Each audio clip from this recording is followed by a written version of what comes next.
Hello, കല്യാണ ഷോപ്പിങ്ങിന്റെ second പാർട്ടാട്ടോ ഇത്. ഇന്നലെ ഇപ്പൊ നമ്മൾ കുഞ്ഞിക്കും കുഞ്ഞിനും റിസപ്ഷൻ ഡ്രസ് എടുക്കാൻ വേണ്ടി പോകുന്ന വ്ലോഗ് കണ്ടില്ല. അപ്പൊ ഇന്ന് നമ്മൾ പോകുന്നത് അച്ഛനും നയനും അമ്മാവനും കൂടെ ഉള്ള ഡ്രസ് എടുക്കാൻ വേണ്ടിയാട്ടോ. ഇരുമ്പനത്തുള്ള ചൈത്രത്തിലാട്ടോ നമ്മൾ ഡ്രസ് എടുക്കാൻ വേണ്ടി പോകുന്നത്. നമ്മുടെ വീട്ടിൽ നിന്നാണെങ്കിൽ 10 മിനിറ്റിന് ദൂരെ ഉള്ള അങ്ങോട്ട് എത്താനായി. നമ്മളെല്ലാവരും വീട്ടിൽ നിന്ന് ഇറങ്ങി ഒരുമിച്ചാണെങ്കിലും പോയത് നമ്മൾ രണ്ട് വഴിക്കാട്ടോ. അച്ഛനും ഞാനും ഒരു വഴിക്കും അമ്മയും നയനും ദിവ്യമാനും മറ്റൊരു വഴിക്കുമായിട്ടോ പോയത്. അച്ഛനാണെങ്കിൽ എനിക്കൊരു ഷോർട്ട് കട്ട് വഴി അറിയാം, ആ വഴി പോയി പെട്ടെന്ന് എത്തൂടി എന്നൊക്കെ പറഞ്ഞാണ് എന്നെ കൂട്ടത് ഈ വഴി വരുന്നത്. പക്ഷേ ഈ വഴി വന്നപ്പോഴേ ഞാൻ പറഞ്ഞതാണ് നമുക്ക് ഈ വഴി വരണ്ട, ഇവിടെ ഗേറ്റഡ് കിട്ടുന്നു. പക്ഷെ ഞങ്ങൾ പ്രതീക്ഷിച്ച പോലെ ഗേറ്റഡ് ഒന്നും കിട്ടിയില്ല. കിട്ടിയത് ഈ റോഡ് പണിയായിരുന്നു. അപ്പൊ തന്നെ ഞാൻ പറഞ്ഞു നമുക്ക് അവര് പോയ വഴി തന്നെ തിരിച്ചു പോകാമെന്ന്. പക്ഷെ എന്റെ അച്ഛൻ അവിടെ കൊണ്ടൊന്നും തളർന്നില്ല. അച്ഛൻ്റെ വേറെ ഷോർട്ട് കട്ടും കൂടി അറിയാമെന്നും പറഞ്ഞതേ ആ വഴി കയറി പോകലും നമുക്കത് ഗേറ്റഡേയും കിട്ടി. അവിടെ നിന്ന് പിന്നെ അങ്ങോട്ട് ചടപടിയെന്നും പറഞ്ഞ സമയം പോയത്. എങ്ങോട്ടാ ഞങ്ങൾ പോകുന്നത് ഞങ്ങൾക്ക് പോലും അറിയാൻ പാടായിരുന്നു. കാരണം വഴി ഫുൾ തെറ്റിപ്പോയി. അതൊക്കെ ഫ്ലാറ്റിന് മുമ്പിൽ അവസാനം ഞങ്ങൾ വന്ന് നിന്നത്. അങ്ങനെ അവസാനം 10 മിനിറ്റ് എത്തേണ്ട കടയിൽ നമ്മൾ എത്തിയത് 3/4 മണിക്കൂർ കഴിഞ്ഞപ്പോഴാണ്. ഞാനും അച്ഛനും എത്തിയ സമയത്താണെങ്കിൽ അമ്മ കുറെ ഡ്രസ്സ് ട്രയൽ ചെയ്യാൻ വേണ്ടി എടുത്തു വെച്ചിട്ടുണ്ടായിരുന്നു. നമുക്ക് ഇഷ്ടപ്പെട്ടത് അതുകൊണ്ട് നമുക്ക് സിമ്പിൾ ആയിരുന്നു. വേഗം വന്ന് ഇട്ട് നോക്കിയാൽ മാത്രം മതിയായിരുന്നു. കല്യാണത്തിന് അന്ന് രാവിലെ നമ്മൾ കുർത്തിടാനായിട്ടോ പ്ലാൻ ചെയ്തേക്കണം. പക്ഷെ അച്ഛൻ അത് ഇഷ്ടപ്പെടുന്നത് നമുക്ക് ഒട്ടും ഐഡിയ ഇല്ലായിരുന്നു. കാരണം അച്ഛൻ ഇഷ്ടപ്പെടില്ല എന്ന് തന്നെ നമ്മൾ വിചാരിച്ചത്. പക്ഷേ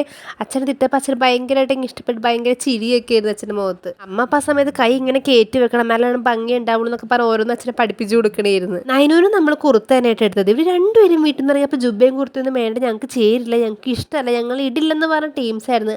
ഇവരാണ് ഇത് കണ്ടപ്പോൾ അതിൽ ഫ്ലാറ്റായി വീണത്. അവനൊക്കെ കൂടുതൽ സന്തോഷം അച്ഛനായിരുന്നു. കാരണം അച്ഛനായിരുന്നു ഭയങ്കര ഇഷ്ടപ്പെട്ടു. അതുകൊണ്ട് തന്നെ അച്ഛൻ ഇതേ വൈകുന്നേരത്തേക്ക് ഞങ്ങളുടെ കുർത്ത തന്നെയായിട്ട് എടുത്തത്. കുർത്ത ഭയങ്കരമായിട്ട് ഇഷ്ടപ്പെട്ടതിനായിട്ടത് ഈ ഓരോ കാട്ടായം. കാരണം അച്ഛൻ ആദ്യമായിട്ട് ഡ്രസ്സ് എടുത്തു കൊടുത്തിട്ട് ഇങ്ങനെ സന്തോഷിക്കണത് ഞാൻ കാണുന്നത് തന്നെ. അച്ഛന് അത്ര ഭയങ്കരമായിട്ട് ഇഷ്ടപ്പെട്ടെന്ന് തോന്നുന്നത്. പിന്നെ വൈകുന്നേരം നമ്മൾ എൻ്റെ കസിൻസും ബ്ലാക്ക് ആണല്ലോ പറഞ്ഞേക്കണം. അപ്പം അതുകൊണ്ട് തന്നെ അച്ഛനും നയനും നമ്മൾ ബ്ലാക്ക് ആയിട്ട് എടുത്തേക്കണത്. അങ്ങനെ ഇവരുടെ കല്യാണ ഷോപ്പിംഗ് ഫുൾ ദിനത്തോടെ കഴിഞ്ഞ്. അപ്പം നമുക്കിനി നെക്സ്റ്റ് കല്യാണ ഷോപ്പിംഗ് ആയിട്ട് കാണാം. അപ്പോൾ ഓക്കെ, ബൈ.